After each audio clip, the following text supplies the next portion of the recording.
This is Matt Cox, and welcome to The Grind. So today I'm going to be talking about the toughest person I met when I was locked up in federal prison, and that would be my mom.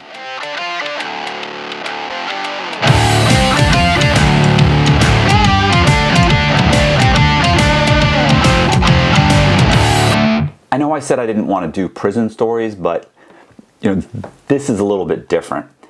The other day I was talking to somebody and we were talking about doing different vlogs and what I should do, and should I say this and should I do this, and maybe I should do one on this, and and I was like, yeah, I really don't want to do any prison stories, and I was, I mean at some point I might, like here and there, and I remember he was like, yeah, but you could do like the toughest person you ever met in federal prison. I'll bet you could talk on that for 30-40 minutes, talk about his case or whatever. I was like, yeah, and I thought about it, I went, who really the toughest person I met in federal prison was? And he was like, no, and I went, it's like my mom. I was like, my mom came to visit me every 2 weeks for 12 years. Every 2 weeks. She might have missed, I don't know, she may have missed, a couple of weeks here or there. We're talking about 2 bouts of breast cancer, a stroke which left her in a wheelchair, went a month or so, maybe 2 months at the most that I can remember. So really she only missed like 3 or 4 visits. And she was just like a gangster. She was in her 70s when I got locked up. And she's coming to see her son, who's got 26 years to go. And I mean, she's going to the medium security prison where half the guys there had life sentences. People are getting stabbed left and right. They've got riots. And she's going in there with just these, visiting me in a visitation room with people that are just, we're talking about serial killers, bank robbers, I mean, violent criminals, guys that do carjackings, home invasions, drug dealers, mobsters, the whole thing. And she'd come in and she'd sit down and, she'd get me a hamburger and heat up the hamburger and sit down and say, how's it going? And I just remember thinking, man, this is just the worst. I was like, I was always so, I remember I apologized the first few times like she came to see me. It was like, you deserve better than this, to come see me in here. And she was like, well, you're my son and I love you and this doesn't change that. And I mean, she was just this really strong person that I really didn't realize even existed, because my mom growing up, I just didn't see her, I guess, for who she really was when I was growing up. I was a little kid, and you don't see your parents as they really are when you're growing up. I don't think so. I didn't see them. I think a lot of people have this expectation. Then I think you get to a certain age where you start to realize, oh wow, they're just normal people.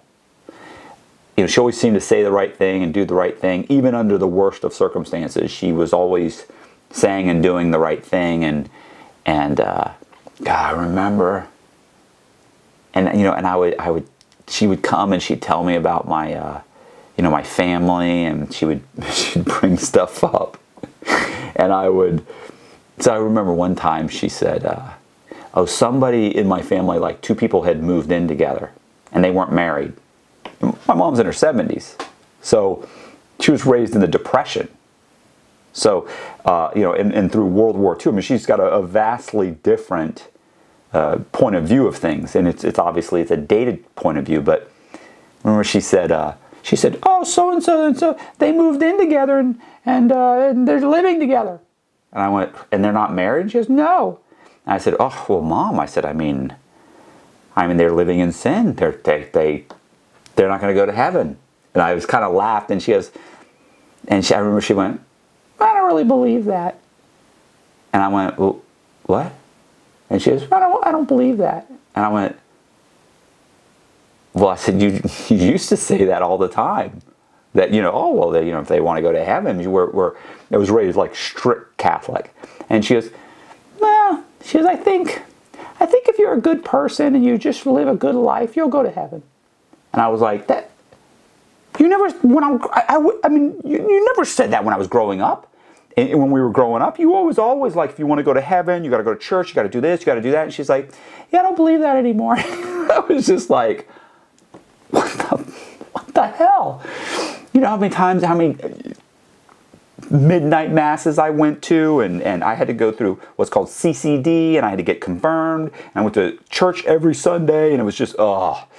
And now she's like, I don't really believe that. So I remember I had gotten moved to I was at the medium. She visited me at the medium for 3 years. Then I got moved to the low. I remember being at the low.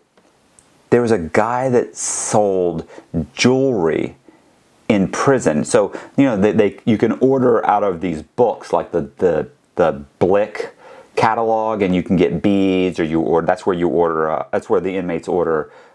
They order canvases. They order acrylic paints, oil paints. They order, you know, yarn, whatever they want to do. Like basically, you know, arts and crafts type stuff. And so there was some of the guys actually make. You know, they make jewelry. This guy used to make jewelry. Like he'd order some beads and stuff, but then he would also go and find, you know, they pour shell in the rec yard so that, you know, the inmates can walk. There's like a half-mile track. You can find like shark teeth in the shell and just regular shells and coral, that sort of thing. Sorry. I'm in prison and I can't really buy her anything. You know, and at that point, I hadn't made any money. So she was sending me money. At this point, she had to be 80. So I did the math. Definitely, she was probably 81, 82. You know, I can't really buy her anything. So she's sending me money, and there was a guy, and he was like, hey, you know, Cox, why don't you buy one of these things for, like, you know, your girl on the street? And I was like, I don't have a girl on the street. He's like, well, what about, like, what about your ex-wife? And I was like, my ex-wife's married. I said, I'm not buying anything. He goes, what about your mom? You ever buy your mom anything? And I was like, you know, no. And I never do. And it seemed so chintzy and cheap. And it was just like ridiculous. But he was always bugging me to buy something. And the guy that made the jewelry was, you know, he was a sex offender. That was there for downloading child pornography or something. I forget, pictures or something. I don't know. I never really asked too many questions about it. But he was always very polite to me. And so he asked me one day, and he was like, yeah, you should buy something for your mom. And he pulled out all these little things, and I was like, I don't know. You know, let me get this right here. So put it together. I mailed it to her. And I remember the next time she came to visit, she wore it. And I went, oh, you wore the bracelet. I said, do you like it? And she goes, well, she goes, I like it because you made it. And I said, Mom, I didn't make it. She goes, oh, who made it? And I went, there's a guy that's here. He made it. And she goes, oh. I said, a lot of guys make jewelry and stuff. And she goes, okay. She goes, what's he here for? And I went, he's here, he's a sex offender. And she goes, oh, okay. Well, how does he make it? And I said, well, he gets shell, and he drills holes in the shell and coral, and he puts it together, and he puts like these beads, and I explained to her how they do it. Where does he get the shell? I said, well, he gets it in the rec yard. Like they put shell out, and then these guys will dig through the shell. She goes, the shell is on the ground. I said, yeah, they dump shell, and then they dig through it, and they try and find like shark teeth and different shell, coral and stuff, and then he drills holes through it and makes a bracelet. She goes, out of stuff he found in the rec yard. I said, yes, ma'am. She goes, okay. She goes, and how much did this cost me? And I went, it cost a book of stamps. And she goes, how much is that? And I go, $10. She goes, okay. She goes, don't buy me anything made out of junk on the rec yard from these weirdos anymore. I was just like, I went, okay, yes, ma'am. I said, I'm sorry. I don't know what I was thinking. I'm sorry. She said, it's okay. She said, I'd just rather you not spend my money on this. I was just like, oh my God. It was funny, but it was horrible. then we were talking one time, and my dad had been sick. He had Alzheimer's, and he'd had it for like 2-3 years. And my father, on his best day, was a gruff individual. So with the onset of Alzheimer's, he really was just,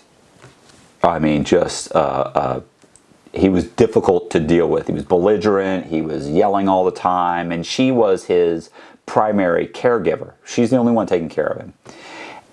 And she used to go to these meetings that were, what was it? They were like Alzheimer's support group. And so I remember she said at one time, she said, "Oh, I went to the Alzheimer's, the support group." And I was like, "Oh, okay." And I said, "How did that go?" We're just talking in the visitation room. And I go, "How did that go?" And she goes, "This woman got up and gave a speech, and she told everyone about how she had been her husband's primary caregiver for 10 years. And my mom said, "My first thought was, oh my God, your father could last another 7 years." And I was like, oh my God. And I never realized what a dark sense of humor she had. She has this really dark sense of humor. And all of that like came out, when she started visiting me. And she would say stuff to me that I remember she would talk, and I would think to myself, oh, wow, I know she doesn't tell anybody else that. She never says anything. I know she's not telling other people this. So one of the things I remember she was talking about, and she would come and she would complain about my dad, and he would yell at her and call her names. And, he was just extremely belligerent. So one time I said, "Oh, how's everything going? And this and that. How's Dad?" She goes, "The other day, your father got into his medication." And every day she would pack my dad's medication and her medication into, well, not every day, once a week. She packs these little pill cases with your medication for the day. And she said had been packing the medication and had left out like 3 or 4 pills. And the pills were oxycodone. So she had left out, it was either Oxycontin or oxycodone. And one of them was a controlled release. I don't know which one she left out, but she left out 3 or 4 pills. And my father had gone to the table and sat down to get breakfast and saw the pills, and I guess he recognized them and he took them. And so I was like, "He took like all 4 pills?" And she goes, "Yeah, he took all 4 pills." And I went, "What happened?" She goes, "Well, he slept all day. He slept all that day, all the way till the next morning." And I went, "Geez, Mom," I go, "that could have killed him." And she goes, "Well, it didn't." And I was like, and I went, "Okay." And she goes, he woke up the next day. I was like, "Okay, well, Mom," I said, I went, I said, "He has a history of drug abuse and abusing prescription medication." I said, if you really, I said, you could leave out a couple of days and he'll take all the pills."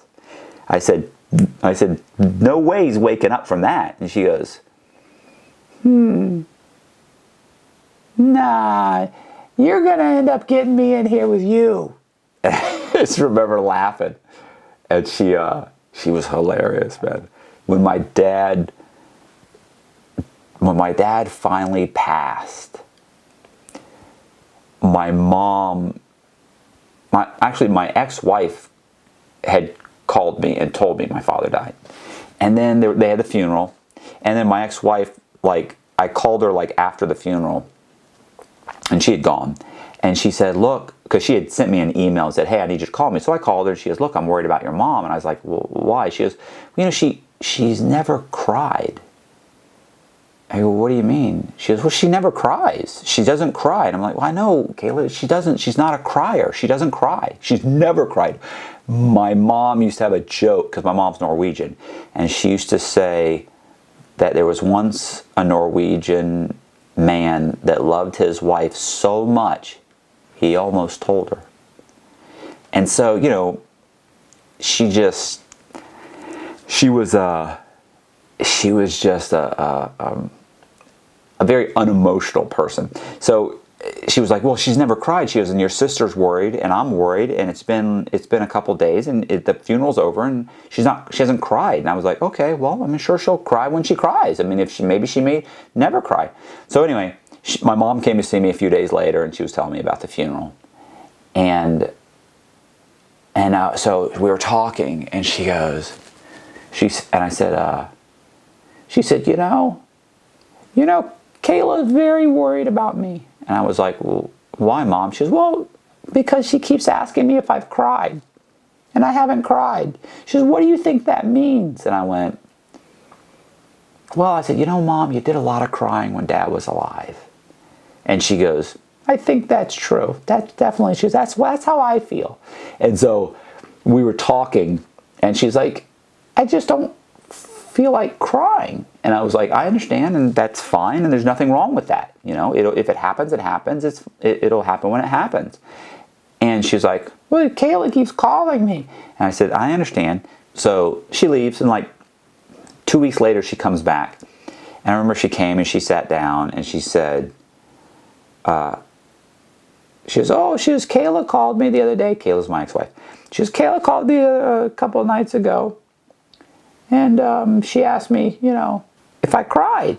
And I told her, you know, I was laying in bed the other night, and I started thinking about our marriage and your father, and I cried for about an hour, and you're right, I feel much better. And Kayla said, you know, oh, Mrs. Cox, I'm so glad. I knew you'd feel better when you cried, and I always feel better when I cry, and you know, oh, that's so good, and I'm so glad that you had a good cry. And she's like, yeah, I feel much better, Kayla. I really do. You were right. And so my mom said that, and I said, oh, you cried, Mom? I said, well, that's good. I'm glad. She goes, no, I didn't cry. She says, but I had to say something. She keeps calling. And I was just like, oh my God. She's just hilarious. Eventually, my mom had a stroke. And she had a stroke, and my brother, so now she couldn't drive herself anymore. Obviously, she had a stroke, and it was a bad stroke. Like, it left half of her body partially paralyzed. So she had to come in a wheelchair. And I remember I called my brother, and my brother said, hey, are you guys coming up tomorrow? And he goes, oh yeah, we're coming. And I went, well, oh, okay. I said, are you sure? And he goes, oh no, we're definitely coming. He goes, we're definitely coming. He said, I talked to Mom. I said, because, you know, if she's too tired or she this, he goes, no, and I tried all that. He said, he told her, look, Mom, I mean, you know, you get so tired, maybe you should wait till you're stronger. I mean, we don't have to go up. Matt understands you're not going to come see him. It's okay. You just had a stroke. And she's like, no, we're going. I know, Mom. He said, but, you know, you're so tired, and you sleep, and the medication makes you sleep, and you get tired. And she goes, well, then I'll sleep in the car. And she goes, but we're going. And he says, I understand, but, you know, we may not even be able to get in to see him right away. Like, you know, sometimes they make you wait for an hour, 2 hours in the waiting room before they'll even let you in to the visitation room. And my mom said, you know, well, I'll be in my chair, and I'll have a seat, and I'll wait. But we're going. And so my brother said, he told her, you may not even be able to bring in the chair. The COs, you know, they give people a hard time. Sometimes they won't let them bring in their chair. And if the institution chair is being used, then you just don't get to come in, because they don't want you to bring in your chair. And my mom said, well, then you'll carry me, but we're going.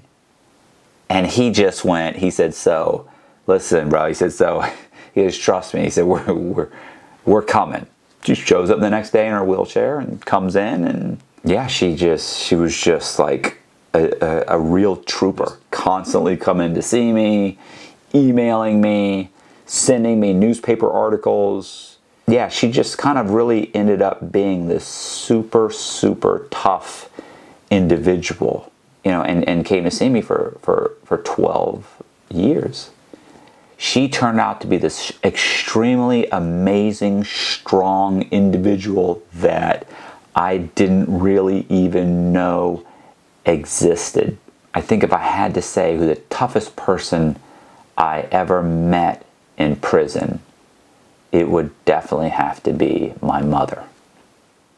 So, do me a favor and, hit the like button, subscribe, hit the bell, share the video, and yeah, see ya.